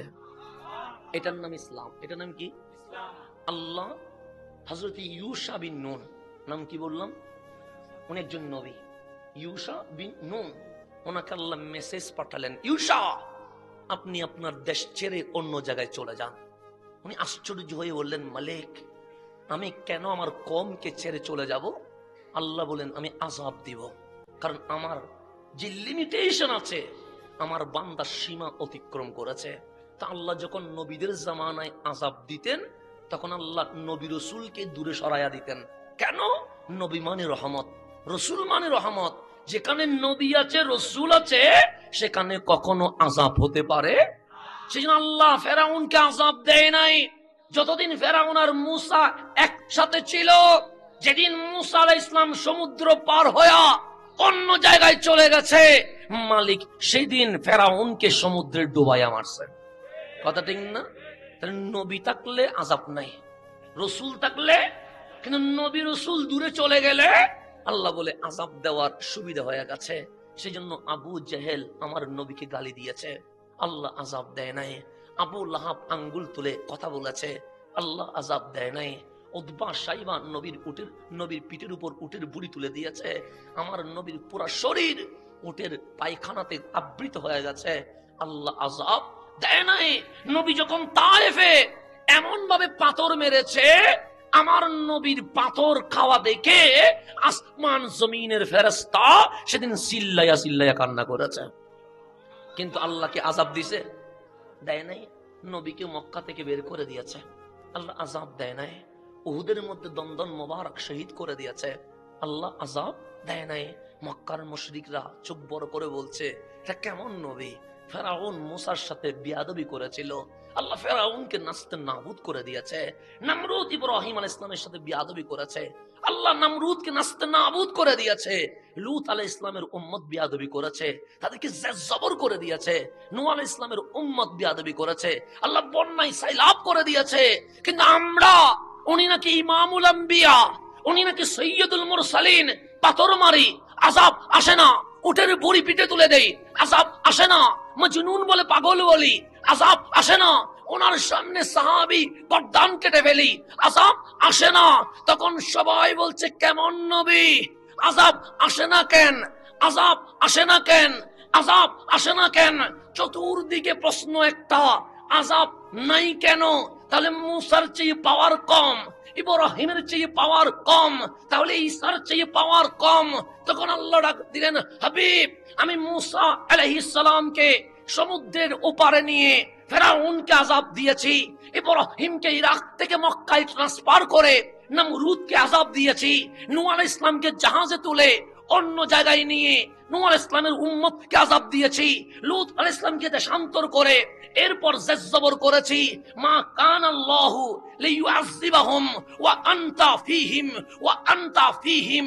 হাবিব, আপনারে সরাই কোন জায়গায়? আপনি তো সর্ব জায়গায় বিরাজমান, আপনি আছেন বলে আমি আল্লাহ আযাব দিতে পারি না। আপনি নবীকে সংকুচিত করবেন কেমনে? ওয়ামা আরসালনাকা ইল্লা রাহমাতাল লিল আলামিন। আলামিন মানে বিশ্বময়, আলামিন মানে গ্যালাক্সি, গ্রহ উপগ্রহ সবগুলো মিলায়া, তো সবকিছুর রহমত আমার নবী। তো নবীকে এক জায়গায় বন্দি করার কোন সুযোগ আছে? আল্লাহ রব্বুল আলামিন, আমার নবী রহমতুল্লিল। তো নবীর রহমত সর্ব জায়গায় বিরাজমান আছে না নাই?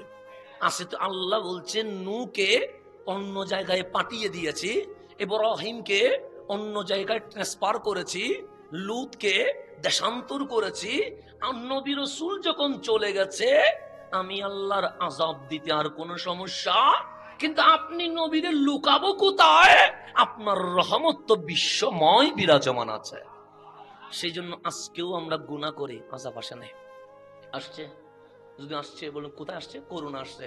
তো করোনা আসছে, আপনার কি ক্ষতি করছে? কোনো ক্ষতি করছে? লকডাউন হয়েছে, শাটডাউন হয়েছে, দোকান বন্ধ হয়েছে, মসজিদ বন্ধ হয়েছে, কিন্তু আমাদের 3 বেলার রিজিক তো বন্ধ হয় না। হয়েছে? হয় নাই। তুফান হচ্ছে, আপনার আমার কি ক্ষতি হয়েছে? সব তো ঠিকই আছে। সেজন্য আল্লাহর হাবিব ওয়াদা নিয়েছেন আল্লাহ থেকে, মালিক লূতের উম্মতকে যেভাবে ধ্বংস করে দিয়েছ, মূসা আলাইহিস সালামের বনি ইসরাইলকে যেভাবে ধ্বংস করে দিয়েছ, নূহ আলাইহিস সালামের উম্মতকে যেভাবে ধ্বংস করে দিয়েছ, আমার উম্মতকে একসাথে কখনো ধ্বংস করিও না। ওরা গুনাহ করবে আমি জানি, ওরা পাপ করবে আমি জানি, ওরা সীমা লঙ্ঘন করবে আমি জানি, কিন্তু আমি নবী আমার উম্মতকে এত ভালোবাসি, এত ভালোবাসি। তুমি মাঝে মাঝে কাহারিয়ত দেখায়া, মাঝে মাঝে হালকা শাস্তি দিও, কিন্তু একসাথে সবাইরে কখনো ধ্বংস করে দিও না। আল্লাহ ওয়াদা নিয়েছেন। আল্লাহ বলছেন, হাবিব, যতদিন জমিনে আল্লাহ জিকির করার একজন থাকবে, আমি আল্লাহ কিয়ামত করব না। এটা ওয়াদা কে করেছেন? কার সাথে? হাবিবের সাথে। হাবিব উম্মতকে একসাথে কখনো ধ্বংস করবো না। সেজন্য করোনা আসছে, তুফান হয়েছে, সুনামি হয়েছে, এভাবে বড় বড় ভয়ঙ্কর ভূমিকম্প হয়েছে, কিন্তু আল্লাহ একসাথে উম্মতকে কখনো ধ্বংস করে এবং করবেও না। আল্লাহ বারবার সুবিধা দিচ্ছে, বারবার সুবিধা দিচ্ছে, কারণ নবীর রহমত সর্ব জায়গায় বিরাজমান, সর্ব জায়গায় বিরাজমান। এখন আসলে একটু সামনের দিকে চলে যায় বিষয় যেটা আমার, সেটাকে আমি অতীব সময় কম নিয়ে আমি আলোচনা কথা বেশি বলে যেন আমি আমার বিষয়টার হক আদায় করতে পারি। কারণ এখানে অনেক লেস লাগিয়ে দিয়েছে। শুধু হাসরের অবস্থা বললে হবে না, সেখানে 7 শ্রেণীর মানুষ যারা আরশের নিচে ছায়া পাইতে চায় তারা কারা, এগুলাও বলতে বলেছে। এখানে অনেক লেস মানে আস্তে আস্তে ছোট ছোট জিনিস লাগিয়ে দিয়েছে, সবগুলো একসাথেই বর্ণনা করতে হবে। আমার নবীর 2টা দিক, একদিক নবী হাসতেন, আরেক দিক নবী কাঁদতেন। কয় দিক? একটা হচ্ছে নবীর হাসি, আর একটা নবীর কান্না। নবীর হাসির চেয়ে কান্নার পরিমাণ বেশি ছিল। নবী হাসতেন কম, কাঁদতেন বেশি। তোর মধ্যে বেশি কাঁদতেন যখন আল্লাহ কিয়ামত হাসরের সূরা নাজিল করতেন, তখন আমার নবী সবচেয়ে বেশি কান্না করতেন।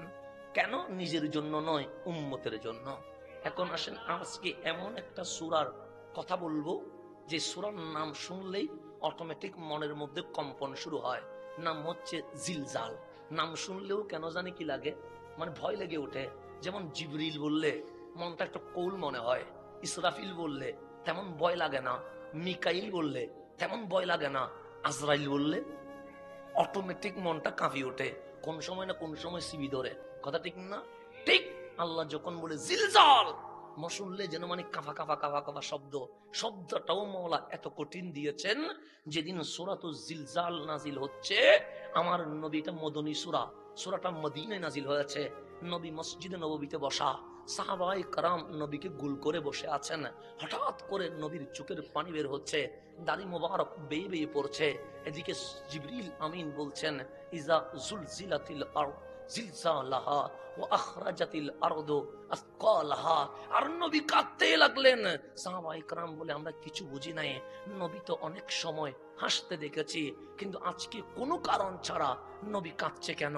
যখন জিবরিল চলে গেলেন, তখন আমার নবী বাচ্চার মতো কান্না করে করে সূরা জিলজাল শোনাতে লাগলেন। সূরা জিলজাল শোনানো শেষ, আমার নবী দৌড় দেয়া রুমের ভিতর ঢুকে যাই নামাজের সিজদায় লুটিয়ে বলতে লাগলেন, রব্বি হাবলি উম্মতি, রব্বি হাবলি উম্মতি। মালিক, তুমি যদি এত গরম হয়ে যাও, তাহলে আমার উম্মত টিকবে কার কাছে? আমার উম্মত কার কাছে সাহারা মিলাবে? আমার উম্মত সেদিন হাসরের ময়দানে কেমনে নিজে দাঁড়াবে? নবী উম্মতের জন্য বড় টেনশন করতেন, উম্মতের জন্য বড় টেনশন করতেন। সেজন্য আমার নবীর বয়স যখন 63, বর্তমান 63 বয়সটা অনেক বেশি মনে হতে পারে, কিন্তু আজকে থেকে 1400 বছর আগে 63 বয়সটাই জওয়ানি বয়স ধরা হয়। এটাকে তেমন কোনো, তখন খাবারে ফরমালিন ছিল না, খাবারে কোনো ভেজাল ছিল না, তখন অক্সিজেনের কোনো ভেজাল ছিল না। আজকে তো চতুর্দিকে ভেজালে কাজ কারবারে ভরপুর, কিন্তু নবীর জামানায় তো কোনো ভেজাল ছিল না। তখন 63 মানেই তো টকবগে যুবক, কিন্তু আমার নবী এত দুর্বল হয়ে গেছে। আম্মা জান আয়েশা সিদ্দিকা তাহেরা বলছে, উম্মতের বোঝা আমার নবীকে দুর্বল করে ফেলেছে। কিসের বোঝা? উম্মতের বোঝা। এই উম্মতের টেনশন আমার নবীকে দুর্বল করে ফেলেছে। 63 বছরের নবী হাঁটতে কষ্ট হয়েছে, নবী বসতে কষ্ট হয়েছে, নবী দাঁড়াইতে কষ্ট হয়েছে। কিসের বোঝা? উম্মতের গুনার বোঝা আমার নবীকে দুর্বল করে ফেলেছে। দেখেন কিরকম টেনশন করেছে রহমতুল্লিল আলামিন। তো আমার নবী কাঁদছে, কারণ উম্মত টিকবে কেমনে? তো আমার রসুল বললেন, উম্মত হাসরটা কেমন হবে এটা কল্পনাতে বোঝানো যাবে না, স্বপ্নে বোঝানো যাবে না, বক্তব্যে বোঝানো যাবে না। সে এতটুকু বুঝে না, কাউকে সমুদ্রের মাঝখানে ছেড়ে দেওয়া হলো, নৌকা নাই, স্টিমার নাই, কোন জাহাজ নাই। একটা মানুষকে যদি সমুদ্রের মাঝখানে ছেড়ে দেওয়া হয়, কোন নৌকা নাই, নাবিক নাই, জাহাজ নাই, উদ্ধার করার মতো কিছুই নাই, একটা মানুষ সমুদ্রের মাঝখানে একলা হলে যেই অবস্থা করে, কাল হাসরের ময়দানে একজন মানুষ হাসরের ময়দানে ওইভাবে বেসাহারা হয়ে যাবে। যেমন আপনাকে আমি বুঝাইলে বুঝবেন, আমরা সবাই এখানে কাপড় পরছি, কথা ঠিক না? এখানে কোনো উলঙ্গ আছে? একজন মানুষ যদি এখানে উলঙ্গ হয়ে আসে, সবার চোখ ওই দিকে যাবে না?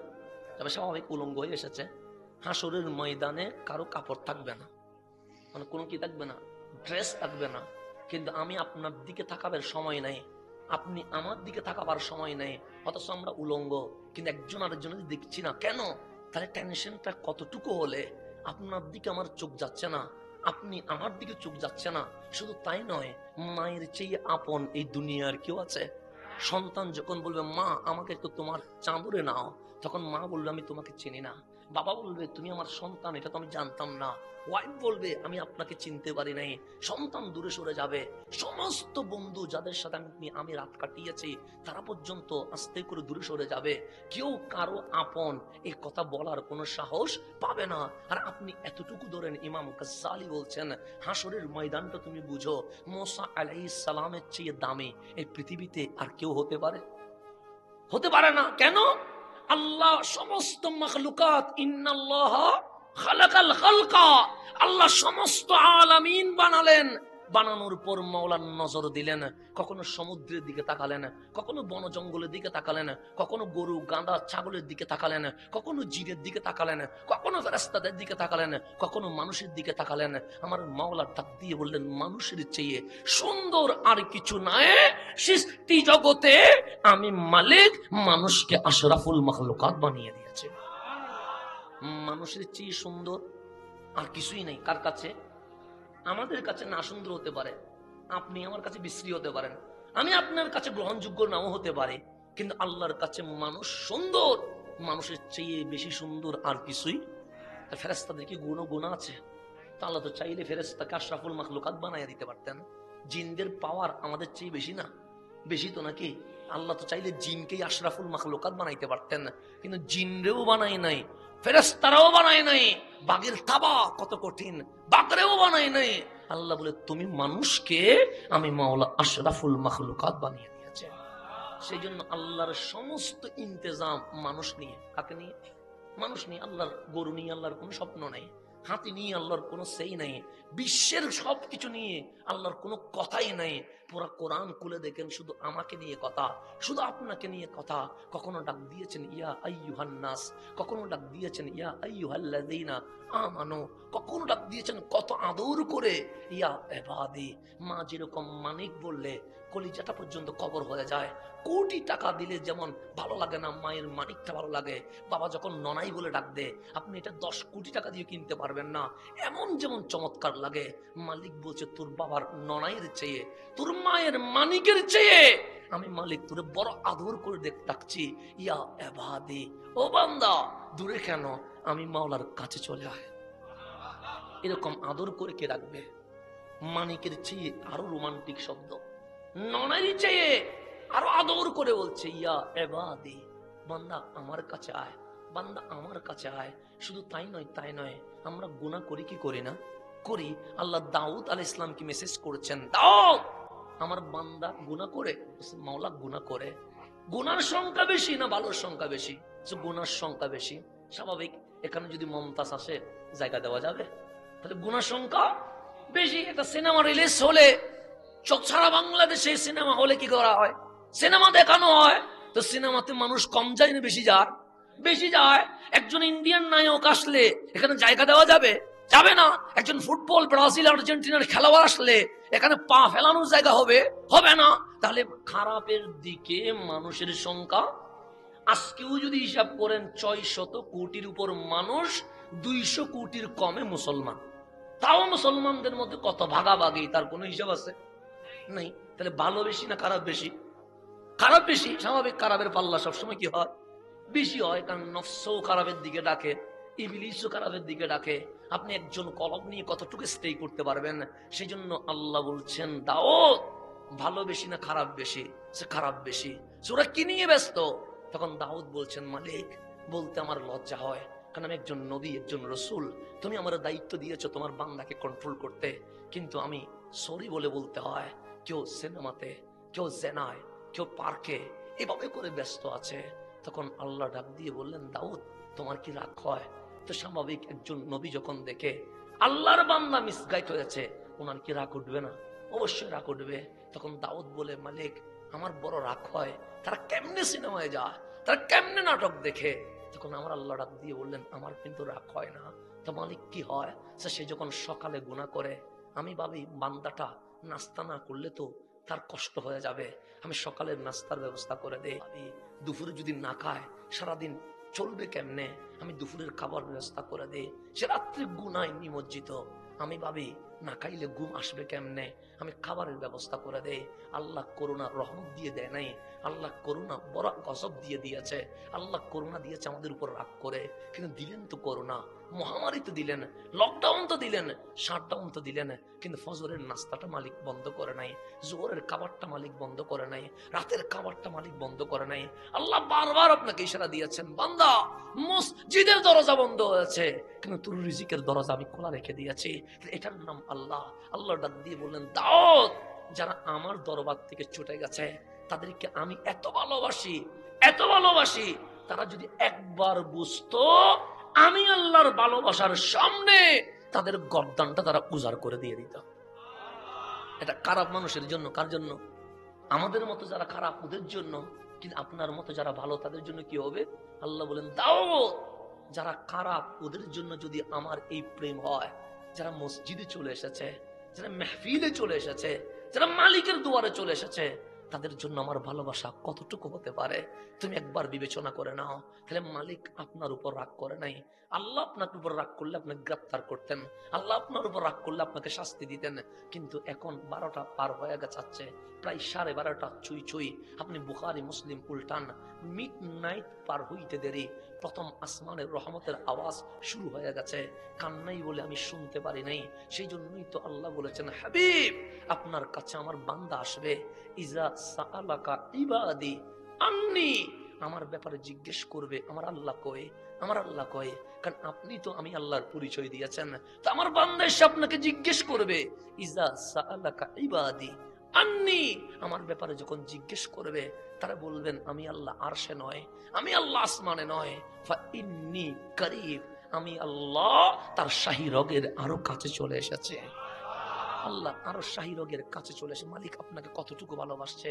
সেই জন্য অনেক কথা স্বামী বউকে বলতে পারে না, অনেক কথা মা তার সন্তানকে বলতে পারে না, অনেক কথা সন্তান তার বাবাকে বলতে পারে না, অনেক কথা বন্ধু বন্ধুকে শেয়ার করতে পারে না। কিন্তু মালিককে জিজ্ঞেস করেন, মালিক রাত দিলা কেন? আল্লাহ বলে, রাত্রে তোর বউ যখন ঘুমিয়ে যাবে, তোর মা বাবা যখন বিছানায় ঘুমে বিভোর হয়ে যাবে, সমগ্র ওয়ার্ল্ড যখন নিস্তব্ধ হয়ে যাবে, তোর মনে যদি দুঃখ থাকে কাউকে শেয়ার করা যায় না, তুই যাই নামাজে বসে সিজদাই লুটায়া তোর যত কথা আছে মালিকরে বলতে থাকবি, এক একটা বলবি, আর আমি মাওলার সমস্যার সমাধান করতেই থাকবো। সেই জন্য যেই কথা কাউরে বলা যায় না সেই কথা মালিকরে বলা যায়। আপনি নীরব নীরব ভাবে বলতে পারবেন, সংকোচ ছাড়া বলতে পারবেন, যা লাগে বলতে পারবেন। তা আপনি যদি বলতে না চান, আপনার গুনাহ যত বেশি হবে হোক, আপনার গুনাহ হয়তো বা হয়েছে, কারণ গুনাহ না করলে মালিক ক্ষমা করবে কারে? সেই জন্য সিদ্দিক আকবর কাঁদছে বয়ে, যদি আল্লাহ ধরে আমার কেমনে জবাব দিব।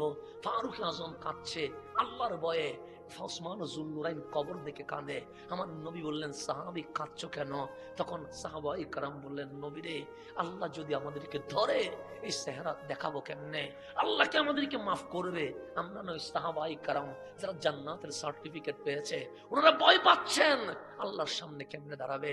তখন আমার নবী বললেন, ও আমার সাহাবী শোনো, তোমাদের মাধ্যমে উম্মতকে জানাইয়া দিলাম, উম্মত যদি গুনাহ না করে তাহলে আল্লাহ এমন একটা জাতি বানাবে যেই জাতি গুনাহ করবে, গুনাহ করার পর আবার রহমানের দরবারে তওবা করবে। কারণ গুনাহ না করলে মালিক সত্তার হবে কেমনে, তওবা না করলে মালিক গফফার হবে কেমনে, আর যদি আমরা মাফ না চাই মালিক রহমান হবে কেমনে?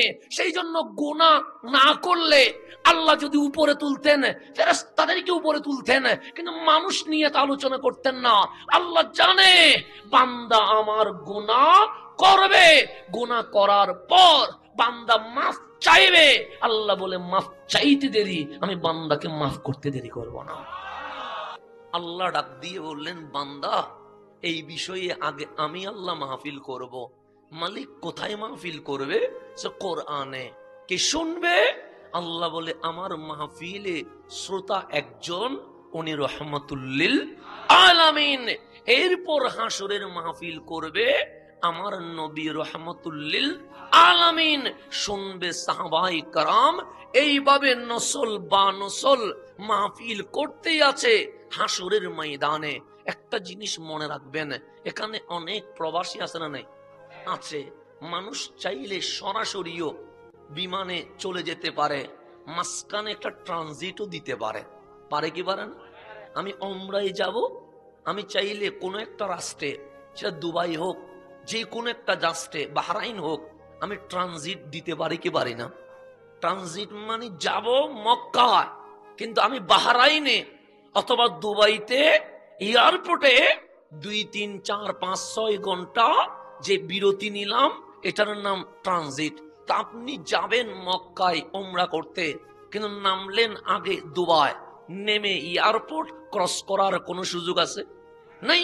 6 ঘন্টা হলে 6 ঘন্টা, একদিন হলে একদিন। আপনাকে অবশ্যই এয়ারপোর্টের ভেতরেই থাকতে হবে, বাইরে যাওয়ার কোনো সুযোগ।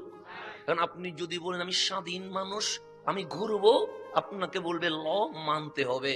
আপনি বাহরাইন নামছেন, আপনি ইচ্ছে মতো বের হইতে পারবেন না, কারণ ট্রানজিট ফ্লাইটে যেই জায়গায় ট্রানজিট হয় সেখানে নামার কোনো সুযোগ নাই। আরে বাংলাদেশেও নামতে পারবেন না। আপনি যাবেন মদিনা, ঢাকা থেকে বিমান নামলো চট্টগ্রামে, চট্টগ্রাম থেকে মানুষ নিবে, আপনি বাঙালি, যদি বিমানে বসে বলেন আমি একটু ঘুরবো, আপনাকে বিমান থেকে বের হতেই দিবে না। 2 ঘন্টা হলে 2 ঘন্টা বিমানে বসে থাকো, তোমার বের হওয়ার কোনো অধিকার নাই। ঠিক মানুষের জীবন একটা ট্রানজিট ফ্লাইট। যদি বলেন কেমনে হুজুর? ছিলাম রুহের জগতে, মালিক যতদিন ইচ্ছা ততদিন আমাদেরকে রাখলেন, ডাক দিয়ে বললেন বান্দা তোর রুহের জগতের ট্রানজিট ফ্লাইট শেষ হয়েছে, মালিক যাব কোন এয়ারপোর্টে? সে মায়ের পেট নামক একটা এয়ারপোর্ট আছে, চলে যা ওখানে। আমাদেরকে মালিক রুহানি ফেরেশতার মাধ্যমে নিয়ে আসলেন মায়ের পেটে। আল্লাহ রেখে দিলেন বড় আরামে। 7 মাস চলে গেল, 8 মাস চলে গেল, 9 মাস চলে গেল, 10 মাস চলে গেল। হঠাৎ মালিক ডাক দিয়ে বললেন মায়ের পেটের ট্রানজিট ফ্লাইটের সময় শেষ, মালিক নামবো কোথায়? আল্লাহ বলে মায়ের পেট থেকে ডাইরেক্ট দুনিয়ায় চলে আয়। আমরা চলে আসলাম দুনিয়ায়, কারো 20 বছর, কারো 30 বছর, কারো 40 বছর, কারো 70, 80, 100 বছর, মেয়াদ শেষ। মালিক ডাক দিলেন আজরাইল যাও, আমার বান্দার ট্রানজিটের মেয়াদ শেষ। আজরাইল বললেন ট্রানজিট ফ্লাইট শেষ। তখন আমরা বললাম যাব কই? আজরাইল বলে কুল্লু নাফসিন যায়কাতুল মউত, দুনিয়ায় স্থায়ী থাকার কোনো সুযোগ নাই, তোমার ট্রানজিট শেষ। তখন আজরাইল জান আমার নিয়ে গেল, চলে গেলাম কবরে। কবরে 1000 বছর চলে যাচ্ছে, কোটি বছর চলে যাচ্ছে। হঠাৎ এমন একটা সময় চলে আসলো, আল কারিয়াতু, জমিন থরথর করে কেঁপে উঠেছে, আসমান বিজলির মতো কেঁপে উঠেছে, সমগ্র বিশ্বময় আওয়াজ দিতে শুরু করেছে। আল্লাহ ডাক দিলেন বান্দা কবর নামক ট্রানজিট ফ্লাইট শেষ, মাওলা উঠবো কোথায়? আল্লাহ বলে হাসরের ময়দানে উঠে যা। আমরা উঠে গেলাম, ভাই লাইনে দাঁড়িয়ে গেছি। আল্লাহ বললেন আজকের মতো এই হাসরের ট্রানজিট শেষ, তোমার স্থায়ী ফ্লাইট শুরু হয়ে গেছে। মাওলা যাব কই? আমার কামলিওয়ালার পিছনে লাইন ধরে ডাইরেক্ট স্থায়ী ভাবে জান্নাতে চলে যা। এটা হচ্ছে ট্রানজিট। এটা কি? ট্রানজিট। রুহের জগৎ, এটাও ট্রানজিট। মায়ের পেট, এটাও ট্রানজিট। দুনিয়া, এটাও ট্রানজিট। কবর, এটাও ট্রানজিট। হাসর, এটাও ট্রানজিট। যেদিন আমরা জান্নাতে ঢুকে যাব, আল্লাহ বলে আর কোন ফ্লাইট নাই, আবাদান আবাদা কামলিওয়ালার উম্মতকে স্থায়ীভাবে জান্নাতি বানিয়ে দিয়েছে। এই ঘুরছে আমাদের ফ্লাইট। আমাদের ফ্লাইট কি করছে? ঘুরছে, ট্রানজিট ঘুরছে। সেই জন্য মায়ের পেটে নিয়ম আছে, মায়ের পেট থেকে যখন ইচ্ছা বের হওয়ার কোনো সুযোগ, আলমে আরওয়াতে কানুন আছে, ওই কানুনের বাহিরে যাওয়ার কোনো সুযোগ। দুনিয়াতে আসছেন, কোরআন আছে, এই কোরআনের বাহিরে যাওয়ার কোনো সুযোগ নাই। কবরে গেছেন, সেখানেও কানুন আছে, এর বাইরে যাওয়ার কোনো সুযোগ। হাসরে গেছেন, সেখানেও থিওরি আছে, এর বাইরে যাওয়ার কোনো সুযোগ নাই। যেদিন জান্নাতে গেছেন, মালিক বলে স্বাধীন, যেমন ইচ্ছা তেমন কর। ইফ আলু মা শিতুম, এখানে আর কোনো জবাবদিহিতা নাই, তোর আনন্দের কোনো সীমা নাই। চাইতে দেরি, মালিক দিতে আর দেরি করবো না। এটার নাম হচ্ছে জীবন। এটার নাম কি? এখন আসেন, আমাকে দিয়েছেন হাসরের ময়দান। কিসের ময়দান? আল্লাহ অনেক দোয়া আমাদেরকে কোরআনে শিখিয়েছে, কি শিখায় না?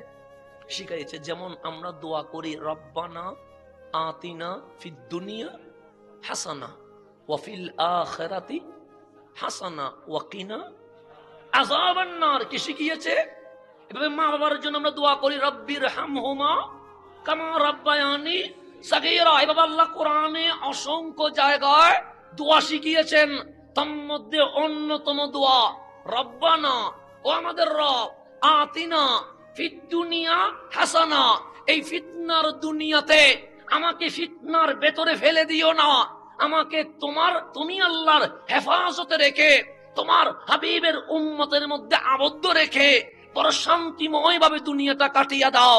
তখন মরে গেলাম, তারপর বলছে ওয়াফিল আখিরাতি হাসানা, কবরে মাইর দিও না, হাসরে মাইর দিও না, খবর হাসরেও আমাকে শান্তিতে রাখো। ওয়াকিনা আযাবান নার, স্থায়ী ভাবে জাহান্নামে দিও না। ও মাওলা, তোমার কামলিওয়ালার সদকায় আমারে জান্নাতি বানায়া দাও। এই দোয়া শিখিয়ে দিয়েছেন কে? আল্লাহ। তাহলে দুনিয়াতেও ভালো থাকতে হবে। আবার ইসলাম মানে জঙ্গলে চলে যাও, এটা না। অনেকে আবার মনে করে জঙ্গলে চলে যাওয়া মানে কি? ইসলাম না, দুনিয়া করতে হবে। বউ লাগবে, সংসার লাগবে, বাচ্চা লাগবে, মা বাবা লাগবে, জব লাগবে, ব্যবসা লাগবে, প্রবাস লাগবে। দুনিয়া বিমুখ হতে ইসলাম কখনো বলে, কিন্তু দুনিয়াতে ভালো থাকতে হবে। আমিও ভালো থাকবো, আমার দেশও ভালো থাকবে, আমার সমাজও ভালো থাকবে, আমার পরিবারও ভালো থাকবে। শুধু একলা থাকা, ভালো থাকা, এটার নাম স্বার্থপর। সেই জন্য স্বার্থপরকে ইসলাম কখনো সাপোর্ট করে না। যেমন আপনি সাঁতার জানেন, তাহলে আপনি সেফ, পুকুরে পড়লেন উঠে যেতে পারবেন। কিন্তু আপনার ওয়াইফ তা আপনার জীবনের অংশ, আপনার মা তা আপনার জীবনের অংশ, আপনার বাবা তা আপনার জীবনের অংশ, আপনার সন্তান তা আপনার জীবনের অংশ, আপনার বন্ধু এটা আপনার জীবনের অংশ। তা আপনি যদি ভালো মানুষ হন, আপনি নিজে সাঁতার শিখবেন, আপনার ওয়াইফকে শিখাবেন, আপনার মা বাবাকে শিখাবেন, আপনার বাচ্চাকে শিখাবেন, আপনার বন্ধুকে শিখাবেন। কেন? যেন পুকুরে নামলে নিজেও বাঁচি, আমার আপন জনরাও বাঁচে। কথা ঠিক না? এখন নিজে সাঁতার শিখলাম, বউকে শিখালাম না, মা বাবাকেও শিখালাম না, বাচ্চারাও শিখালাম না, বন্ধুরেও শিখালাম না, তাহলে নিজে স্বার্থপর ভাবে বাঁচলাম, কিন্তু আমার ওয়াইফ, আমার সন্তান, আমার বন্ধু, আমার মা বাবা সবাইকে আমি বিপদের মধ্যে ঠেলে দিলাম। কথা ঠিক না? এখন ওদের সমুদ্রে যদি ওরা জাহাজ যদি খারাপ হয়ে যায়, ওরা যদি কোনো কারণে ডুবে যায়, ওরা কি নিজ প্রচেষ্টায় বাঁচতে পারবে? পারবে না।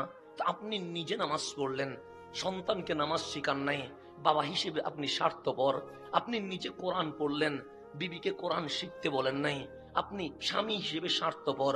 আপনি নিজে জিকির করলেন, মা বাবাকে জিকিরের কথা বলেন নাই, আপনি সন্তান হিসেবে স্বার্থপর। আপনি নিজে আজান শুনে মসজিদে গেলেন, বন্ধুরে রাখেন নাই, আপনি বন্ধু হিসেবে স্বার্থপর। আপনি নিজে রাত জেগে ইবাদত করলেন, সমাজকে ইবাদতের কথা বলেন নাই, আপনি সমাজের লোক হিসেবে স্বার্থপর। সেই জন্য ইসলাম বলে ওয়াতাওয়াসাউ বিল হাক্কি, শুধু একলা ঈমান আমল আনলে হবে না, সাথে তোমার ওয়াইফ, তোমার সন্তান, তোমার বন্ধু, তোমার সমাজ সবাইকে মসজিদের দিকে আনতে হবে। নিজে ভালো হও, নিজের পরিবারকে ভালো করো, কারণ একলা জান্নাতে গিয়ে লাভ নাই, পরিবার বন্ধুকেও জান্নাতে নিয়ে যেতে হবে। এটার নাম ইসলাম। এটার নাম কি? আল্লাহ হযরত ইউশা বিন নুন, নাম কি বললাম? উনি একজন নবী, ইউশা বিন নুন। ওনাকে আল্লাহ মেসেজ পাঠালেন, ইউশা আপনি আপনার দেশ ছেড়ে অন্য জায়গায় চলে যান। উনি আশ্চর্য হয়ে বললেন, মালিক আমি কেন আমার কওমকে ছেড়ে চলে যাব? আল্লাহ বলেন, আমি আযাব দিব, কারণ আমার যে লিমিটেশন আছে, আমার বান্দা সীমা অতিক্রম করেছে। তা আল্লাহ যখন নবীদের জামানায় আযাব দিতেন, তখন আল্লাহ নবী রসুলকে দূরে সরাইয়া দিতেন। কেন? নবী মানে রহমত, রসুল মানে রহমত। যেখানে নবী আছে, রসুল আছে, সেখানে কখনো আযাব হতে পারে। সেজন্য আল্লাহ ফেরাউনকে আযাব দেয় নাই যতদিন ফেরাউন আর মূসা একসাথে ছিল। যেদিন মূসা আলাইহিস সালাম সমুদ্র পার হয়ে অন্য জায়গায় চলে গেছে, মালিক সেই দিন ফেরাউনকে সমুদ্রে ডুবাইয়া মারছে। কথা ঠিক না? তাহলে নবী থাকলে আযাব নাই, রসুল থাকলে। কিন্তু নবী রসুল দূরে চলে গেলে আল্লাহ বলে আযাব দেওয়ার সুবিধা হয়ে গেছে। সেই জন্য আবু জেহেল আমার নবীকে গালি দিয়েছে, আল্লাহ আযাব দেয় নাই। আবু লাহাব আঙ্গুল তুলে কথা বলেছে, আল্লাহ আযাব দেয় নাই। উতবা সাইবা নবীর পিঠের উপর উটের বুড়ি তুলে দিয়েছে, আমার নবীর পুরা শরীর উটের পায়খানাতে আবৃত হয়ে গেছে, আল্লাহ আযাব দেয় নাই। নবী যখন তায়েফে এমন ভাবে পাথর মেরেছে, আমার নবীর পাথর খাওয়া দেখে আসমান জমিনের ফেরেশতা সেদিন চিল্লাইয়া চিল্লাইয়া কান্না করেছে। কিন্তু আল্লাহকে আযাব দিছে? দেয় নাই। নবীকে মক্কা থেকে বের করে দিয়েছে, আল্লাহ আযাব দেয় নাই। উহুদের মধ্যে দন্দন মোবারক শহীদ করে দিয়েছে, আল্লাহ আযাব দেয় নাই। মক্কার মুশরিকরা চোখ বড় করে বলছে, এটা কেমন নবী? ফেরাউন মূসার সাথে বিয়াদবি করেছিল, আল্লাহ ফেরাউনকে নাস্তে নাবুদ করে দিয়েছে। নমরুদ ইব্রাহিম আলাইহিস সালামের সাথে বিয়াদবি করেছে, আল্লাহ নমরুদকে নাস্তে নাবুদ করে দিয়েছে। লূত আলাইহিস সালামের উম্মত বিয়াদবি করেছে, তাদেরকে জবর করে দিয়েছে। নূহ আলাইহিস সালামের উম্মত বিয়াদবি করেছে, আল্লাহ বন্যায় সাইলাব করে দিয়েছে। কিন্তু আমরা, উনি নাকি ইমামুল আম্বিয়া, উনি নাকি সৈয়দুল মুরসালিন, পাথর মারি আযাব আসে না, উটের বুড়ি পিঠে তুলে দেই আযাব আসে না, মজনুন বলে পাগল বলি আযাব আসে না, ওনার সামনে সাহাবী গর্দান কেটে ফেলি আযাব আসে না। তখন সবাই বলছে, কেমন নবী? আযাব আসে না কেন? আযাব আসে না কেন? আযাব আসে না কেন? চতুর্দিকে প্রশ্ন একটা, আযাব নাই কেন? তাহলে মূসার চেয়ে পাওয়ার কম, ইব্রাহিমের চেয়ে পাওয়ার কম, তাহলে ঈসার চেয়ে পাওয়ার কম।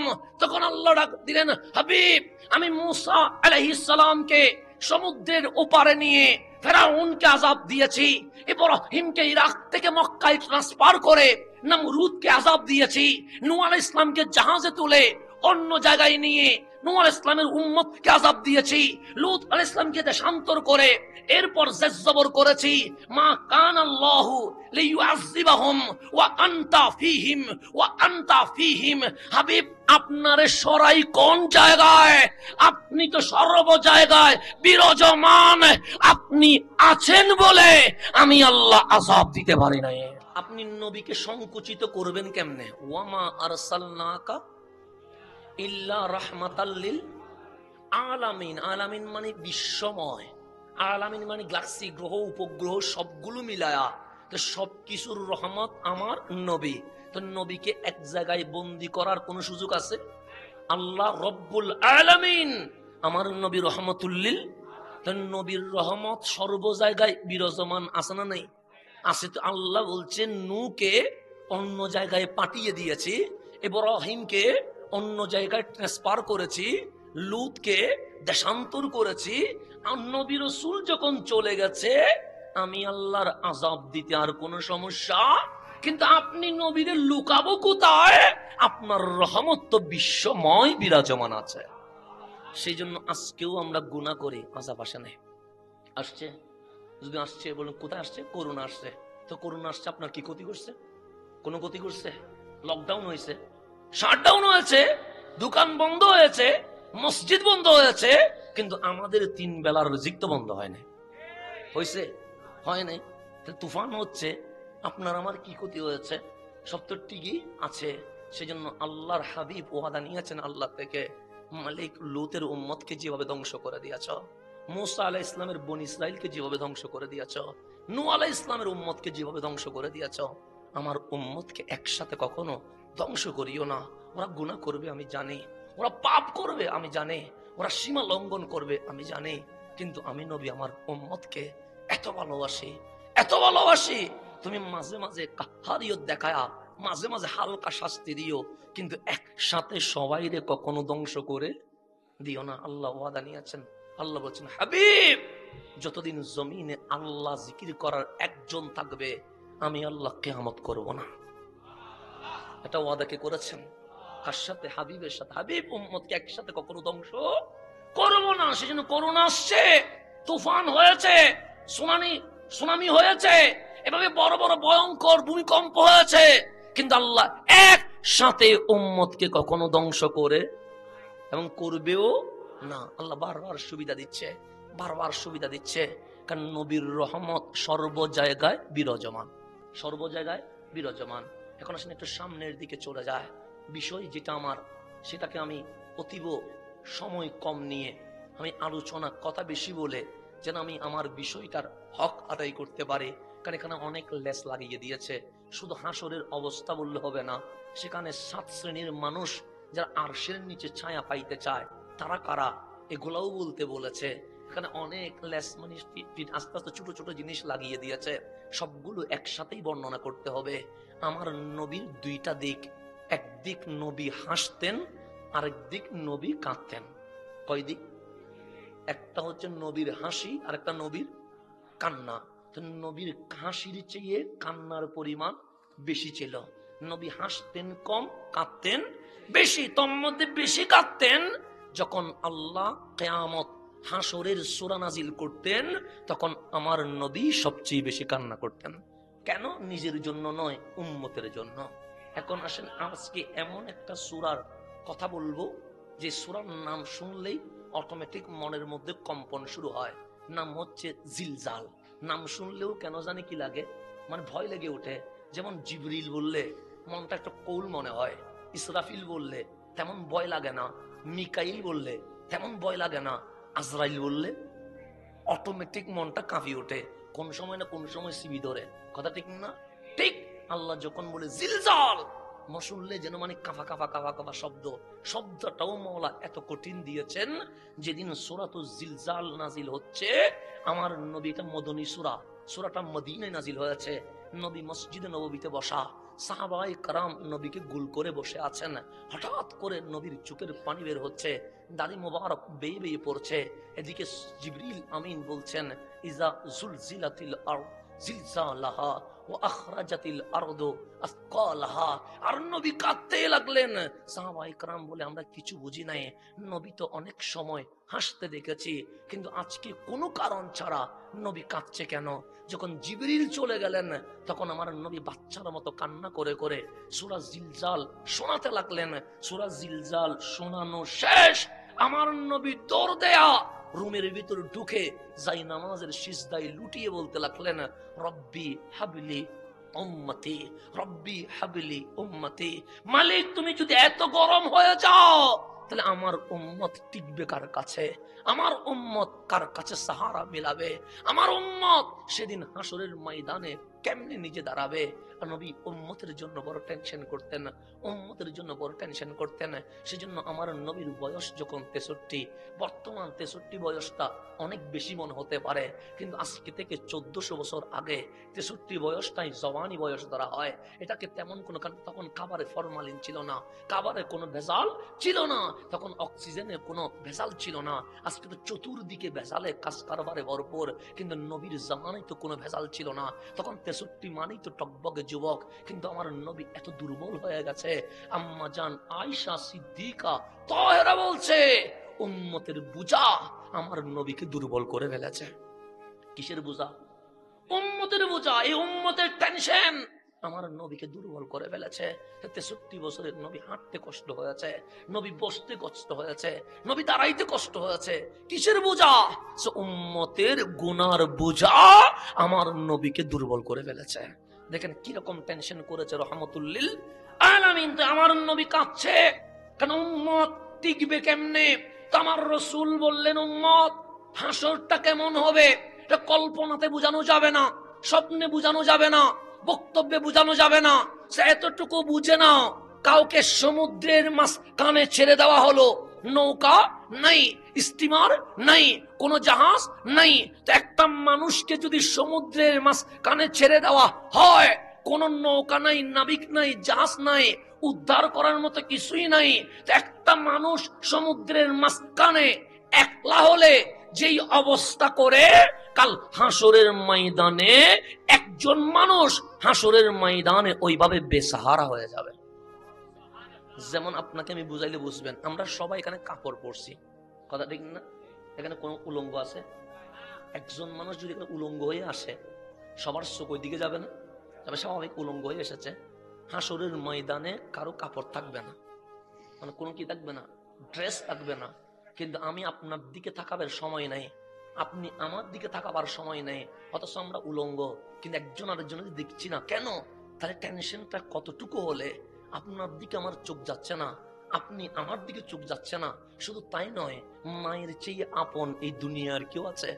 সন্তান যখন বলবে মা আমাকে একটু তোমার চাঁদরে নাও, তখন মা বলবে আমি তোমাকে চিনি না। বাবা বলবে তুমি আমার সন্তান, এটা তো আমি জানতাম না। ওয়াইফ বলবে আমি আপনাকে চিনতে পারি নাই। সন্তান দূরে সরে যাবে। সমস্ত বন্ধু যাদের সাথে আমি রাত কাটিয়েছি তারা পর্যন্ত আস্তে করে দূরে সরে যাবে।